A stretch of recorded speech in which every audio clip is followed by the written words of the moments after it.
हरे कृष्णा। कैसे हो आप सभी? आशा करती हूँ आप सभी परम मंगल में होगे, स्वस्थ होगे, अच्छे होगे। सबसे पहले आप सभी को अघान मास की अमावस्या की बहुत बहुत शुभकामनाएं। वैसे ही अमावस्या तिथि अपने आप में बहुत ज़्यादा इंपॉर्टेंट होती है। देखो, पूरे महीने हम सभी देवी देवताओं की पूजा अर्चना वंदना करते हैं, लेकिन महीने में केवल एक दिन आता है जिस दिन हम अपने पितरों की पूजा करते हैं, वो होती है अमावस्या तिथि। ठीक है ना?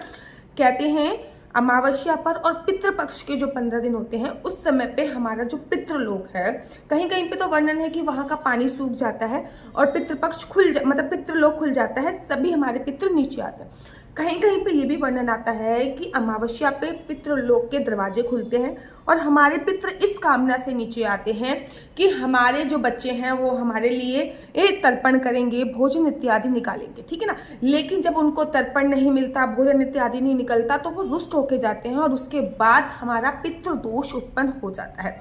अमावस्या तिथि बेसिकली ये पितरों के लिए ही डेडिकेट होती है, लेकिन अमावस्या पर भगवान शिव की पूजा, चंद्रमा की पूजा और विष्णु भगवान की पूजा भी की जाती है। अब अमावस्या तिथि पर आपको करना क्या चाहिए? अमावस्या तिथि पर खीर अवश्य बनाएं। बेशक आपके घर पर, फॉर एग्जाम्पल मैं अपने यहाँ पे रहती हूँ, ठीक है ना, मेरे से बड़ी मेरी जुठानी भी है, मेरे से बड़ी मेरी सासू माँ भी है, ठीक है ना। मेरी सासू माँ हर अमावस्या पर खीर वगैरह निकालती हैं और अपने पितृ पूजती हैं, हमेशा ही वो ये करती हैं। ठीक है ना? ऐसा मैंने उनके मुख से कहते हुए सुना। अब वो अपना करती ही करती हैं, लेकिन फिर भी मैं हर अमावस्या पर पितरों के लिए खीर अवश्य निकालती हूँ, पितरों के लिए तर्पण अवश्य करती हूँ, पितरों के लिए गीता का पाठ अवश्य और अवश्य करती हूँ। यहाँ तक कि जब भी पितृपक्ष आता है, मुझे पता है कि मेरी सासू माँ ने पितृपक्ष में पितृ पूज लिए होंगे, लेकिन फिर भी मैं करती हूँ। क्यों? माना कि कोई भूल चूक हो गई उनसे, ठीक है, जो उनके पितृ हैं वो मेरे भी पितृ हैं, ओबियसली बात है, तो मुझे उनकी पूजा अर्चना वंदना करनी चाहिए। ठीक है? आपका खाना, आप खाना खा रहे हो, आपके पति का तो पेट नहीं भर रहा, वो तो अलग से खाएंगे ना।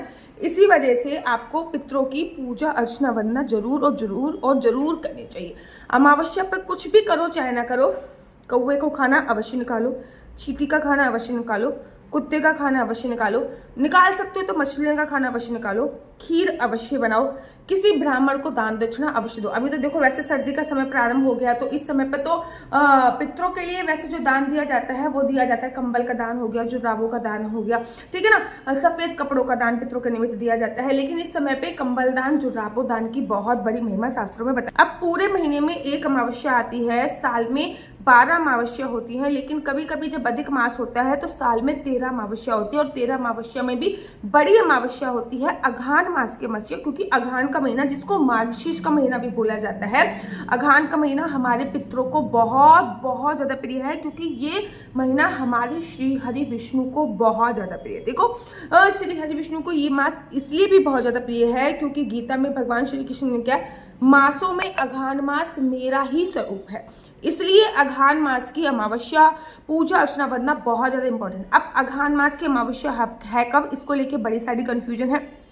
तो अघान मास की अमावस्या 19 तारीख को सुबह 9 बजे प्रारंभ होगी, वहीं 20 नवंबर को आपकी अघान मास की अमावस्या दोपहर को 12:30 बजे के आसपास विश्राम हो जाएगी। आप चाहो तो पितरों का जो तर्पण है, अमावस्या का जो व्रत होगा वो तो 20 का ही रखा जाएगा, अमावस्या का जो दान होगा वो भी 20 को ही किया जाएगा।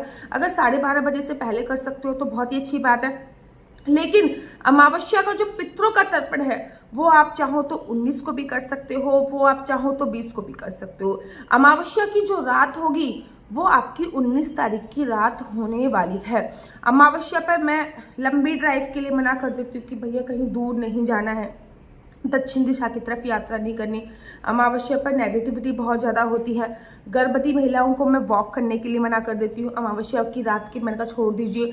छत पर रात को जाने की मैं मना कर देती हूँ। बालकनी पे कपड़े वगैरह या छत पे कपड़े वगैरह सूख रहे होते हैं तो मैं कहती हूँ भैया अमावस्या की रात को बाहर कपड़े मत डालो, अपने अंदर ही डालो।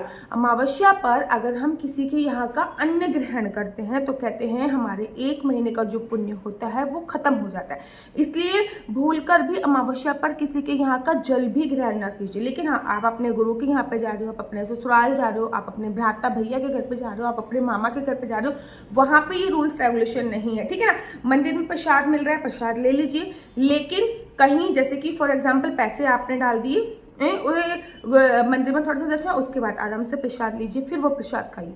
भंडारा भूल कल भी मत खाइए, आप अपने 1 महीने का पुण्य उनको देते। अमावस्या पर जो भी भंडारा होता है वो पितरों के निमित्त ही होता है। और बड़े सारे भंडारा हम नहीं खाएंगे तो कौन खाएगा, हमारे लिए तो भंडारा। भैया पहली बात तो अगर आप सक्षम हो, अगर आप 2 रोटी कमाने की कैपेबल है आप में, अगर कैपेबल ही नहीं हो 2 रोटी की, भैया मैं नहीं कमा सकता, ठीक है ना, लेकिन अगर 2 रोटी कमाने का भी कैपेबल हो, सक्षम हो, तो किसी के यहाँ का भंडारा क्यों खाना है। भंडारा हमारे लिए नहीं होता है। अमावस्या पर भंडारा करना चाहिए, कुछ नहीं तो चींटियों का भंडारा कर दीजिए, मछलियों का भंडारा कर दीजिए। अमावस्या पर आप शनिदेव को प्रसन्न करने के लिए शनिदेव के मंदिर में अवश्य जा सकते हैं। पितरों के लिए तर्पण अवश्य कीजिए। पहले सुबह सुबह जब आप उठते हो ना, तो पानी में गंगा जल वगैरह डाल के आप स्नान कर लीजिए। स्नान करने के बाद आप ना अमावस्या पर काले कपड़े, नीले कपड़े अवॉइड कीजिए।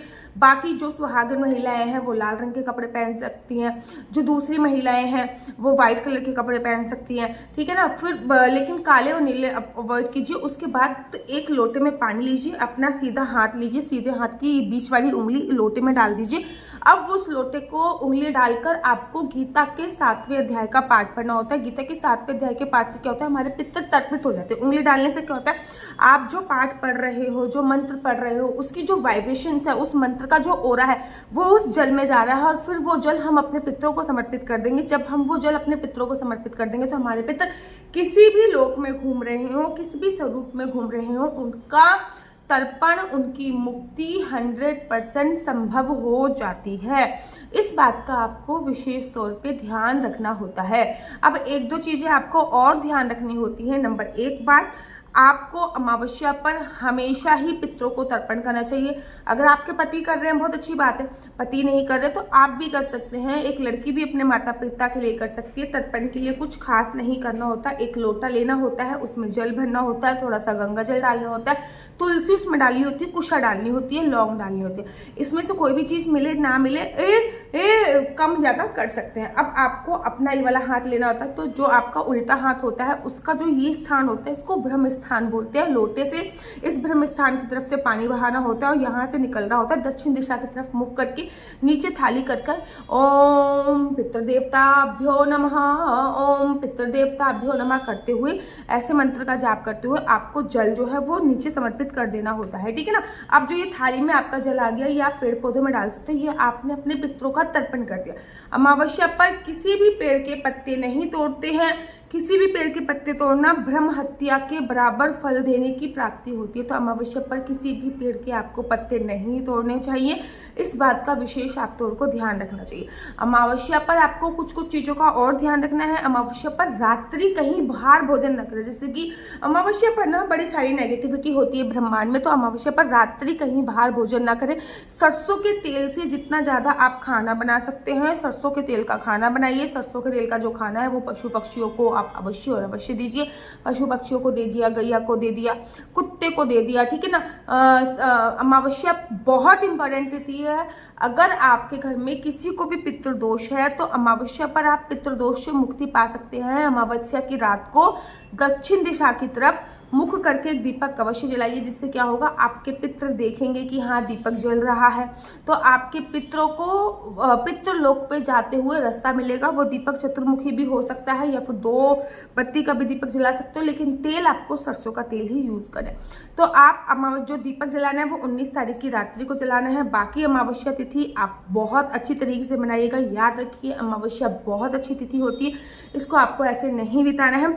19 तारीख को भी आप तर्पण कर सकते हैं, 20 तारीख को भी तर्पण कर सकते हैं, लेकिन अमावस्या की रात जो है वो 19 तारीख की ही है। स्नान दान की अमावस्या 20 तारीख की आपको बनाई जाएगी। खीर आपकी 20 तारीख की बनाएगी। मेरे नंबर आपको नीचे स्क्रीन पर दिख रहा होगा। मेरा नंबर है 429-20-25-65। I repeat again 429-20-25-65। आपका बच्चा जॉब करेगा या बिजनेस करेगा? बिजनेस करेगा तो किस फील्ड में बिजनेस करेगा? जॉब करेगा तो किस सेक्टर में जॉब करेगा? क्या है आपके बच्चे का लकी नंबर? क्या है आपके बच्चे का लकी कलर? क्या कुंडली में राजयोग है या नहीं? कुंडली में संतान प्राप्ति का योग है या नहीं, ये सभी जानकारी आप मेरे से कुंडली के माध्यम से प्राप्त कर सकते हैं। याद रखिए, कुंडली देखना बिल्कुल भी फ्री नहीं है।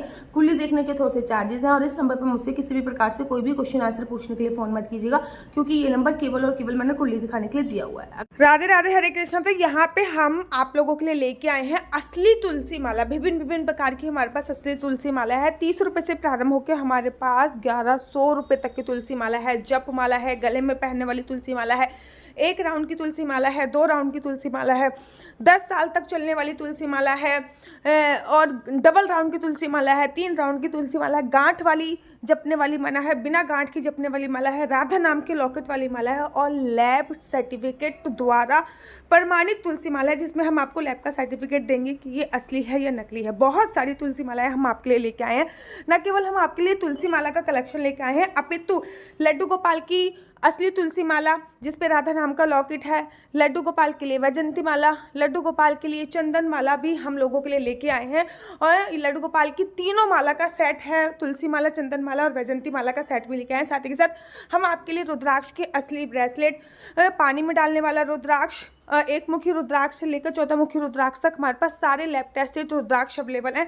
आप हमसे ओरिजिनल रुद्राक्ष मंगा सकते हैं। ना केवल हमारे पास रुद्राक्ष अवेलेबल है, अपितु हमारे पास कानों में पहनने वाले राधा नाम के असली तुलसी के इयररिंग्स भी उपलब्ध हैं, जो कि अलग अलग डिजाइन, अलग अलग तरीके से आप लोगों को प्राप्त हो जाएंगे। ये राधा नाम के असली तुलसी के कानों के इयररिंग्स हैं और इसमें बहुत सारी वैरायटी हमारे पास उपलब्ध है। आप जल्दी से जो नीचे नंबर दिया गया है उस पर संपर्क करके अपनी चॉइस से कोई भी राधा नाम के इयररिंग्स अपने लिए ले सकते हैं। उनके प्राइस बहुत ही सस्ते हैं। 150 रुपये से फ्री हो 150 रुपये से स्टार्ट होकर मात्र 200 रुपये तक है। और यह है राधा रानी और भगवान श्री कृष्ण जी के चरण, जो आपको अपने मंदिर में जरूर और विभिन्न प्रकार की अलग अलग तुलसी मालाएं आप लोगों के लिए उपलब्ध है। 30 रुपये से प्रारंभ होकर 1300 रुपये तक की तुलसी मालाएं आप लोगों के लिए उपलब्ध है। हम आप लोगों के लिए लेके आए हैं श्रीधाम वृंदावन की रज। 8 प्रकार की रज इसमें उपलब्ध है। न केवल एक सेवा कुंज की, निधि कुंज की, ललिता कुंड की, राधा कुंड की, कृष्ण कुंड की, निधि वन की, यमुना जी की, 8 जगह की ब्रज रज इसमें आपको उपलब्ध हो जाएगी। ऑर्डर जल्दी से जल्दी नीचे दिए गए नंबर पर करिए, हमारे पास लिमिटेड स्टॉक है। राधे राधे। अगर आपको मेरी वीडियो अच्छी लगती है तो आप अपना YouTube चैनल हरि बोल को लाइक शेयर सब्सक्राइब करना बिल्कुल भी मत भूलिए। तब तक के लिए मुझे दीजिए इजाजत। राधे राधे, हरे कृष्णा, हरि बोल।